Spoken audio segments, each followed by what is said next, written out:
We are back, we're back, we're back. You are listening to Soul Perspectives here on CKUT 90.3 FM. My name is Kym Dominique-Ferguson. I'm in studios with Renee Jordan. And we are talking to author Jessica Cage, that's based in Chicago, Illinois, and she has dropped a new book. Yes. Please tell us a little bit more about this book. So this book it's called No Love for the Wicked, and it follows a young woman who is a conjure, is what we call them in this storyline. So she's basically a witch, but it's set on another planet. And this planet is a mirror of Earth. And in this story, the conjurants are where witches of Earth are. They're like their ancestors, right? So a handful of conjurers decided they didn't want to live on their planet anymore, and they came to Earth. And they had a bunch of babies here. So the witches that we know on Earth were actually originally conjurers from another planet. And this book follows Kendra, the character, her job is to go to Earth and scout to bring conjurers or their descendants back to her planet. One of the rules of her planet is that when you come of age, you are assigned either light or dark.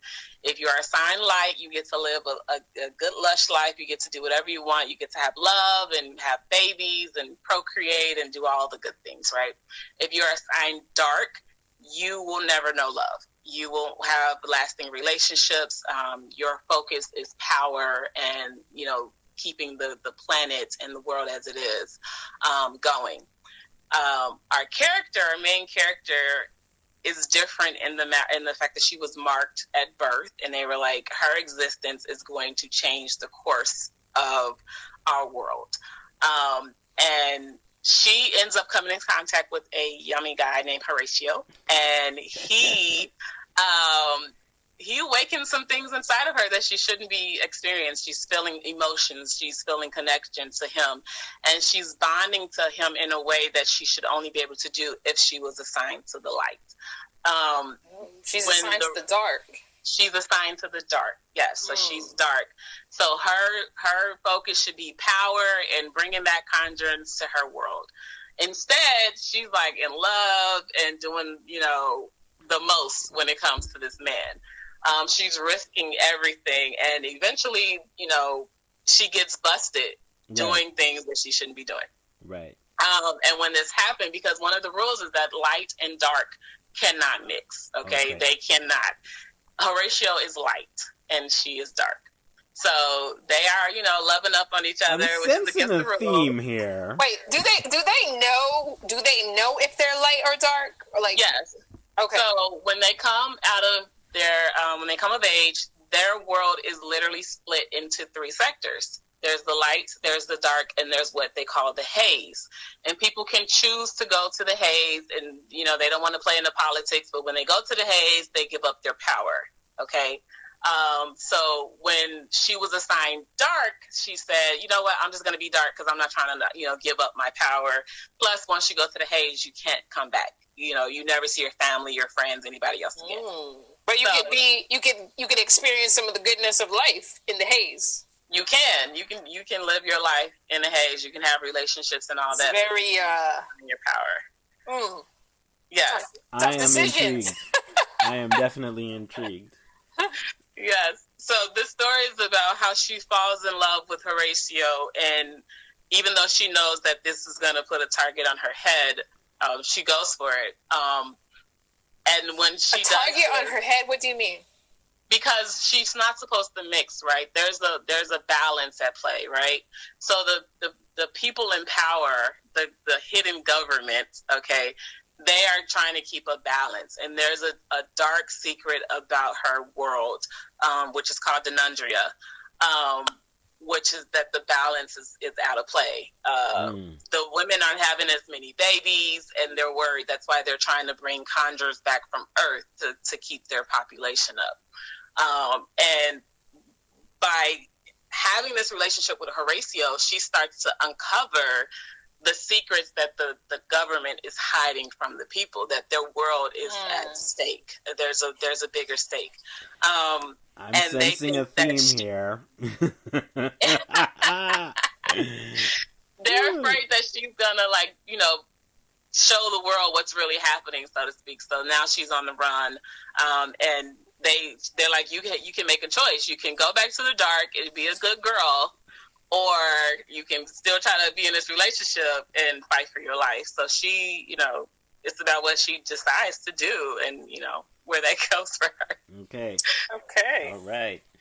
And where can people find this book? Where can people get it?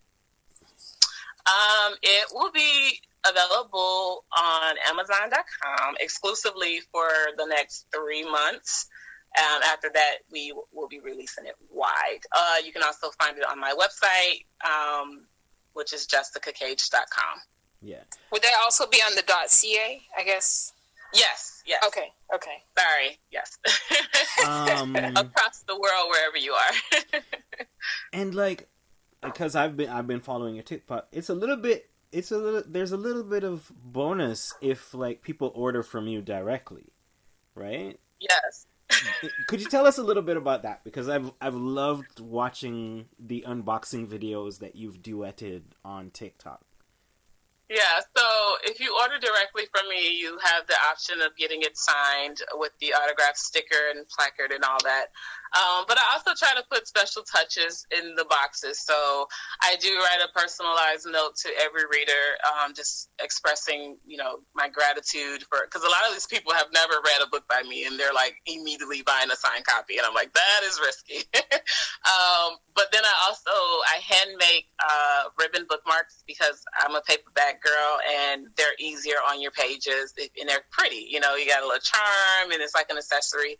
And I make them so that they are companions to the book. So if you get, like, the Siren series, the bookmark will be a mermaid tail with, like, a little mermaid charm. Like, it's personalized, and it matches the series that you get. And I try to make every box special. I gift wrap it, so every reader's like, it's like you're opening a present, and I'm like, yes, that's what I want you to feel like this is a present, you know, for yourself. Yeah. So treat yourself if you can. jessicacage.com. You can find all of the books on Amazon.com or .ca, wherever you are in the world. And yeah, please let people know where else to get at you aside from your website. So I try to be as boring as possible. I am J Cage author on all platforms. So that's Instagram, Twitter, Facebook, TikTok. It's the same wherever you want to go.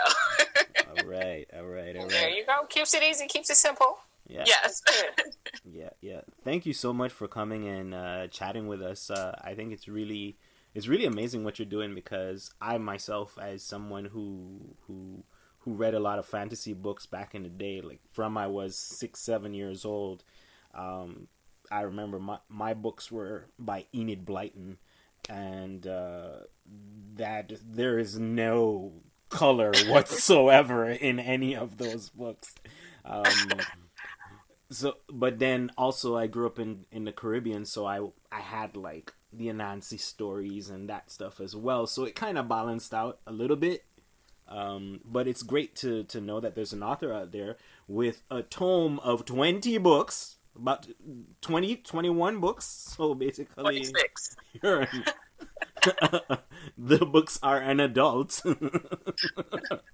that have been written over the course of 10 years.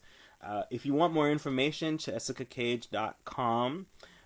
These books are all POC, have all POC characters in there, and are definitely relatable. I'm gonna be picking up my copies. I'm gonna be getting my order in. Get yours signed with your personalized bookmark. Yeah, man. You know what? I have it in mind for a friend of mine who I know loves to read fantasy books. The holidays are coming up soon. Yep. Or for that person that might be living by themselves and it's a difficult time during this quarantine time, you might want to order them a little gift and send it out to them. Absolutely. Fine, packaged, all sweet. Yeah. Thank you once again. J Cage author on all platforms. Thank you so much. Thank you so much. Very grateful Thank that you for having me. This was fun. You're welcome. Pleasure. It's a pleasure. So that pretty much wraps up the show. Just in case you're tuning in for the first time, you can listen back at 8:31. It's going to be in the archives. My name is Kym Dominique-Ferguson. I've been here with Renee Jordan. And as usual, you've been listening to Soul Perspectives here on CKUT 90.3 FM.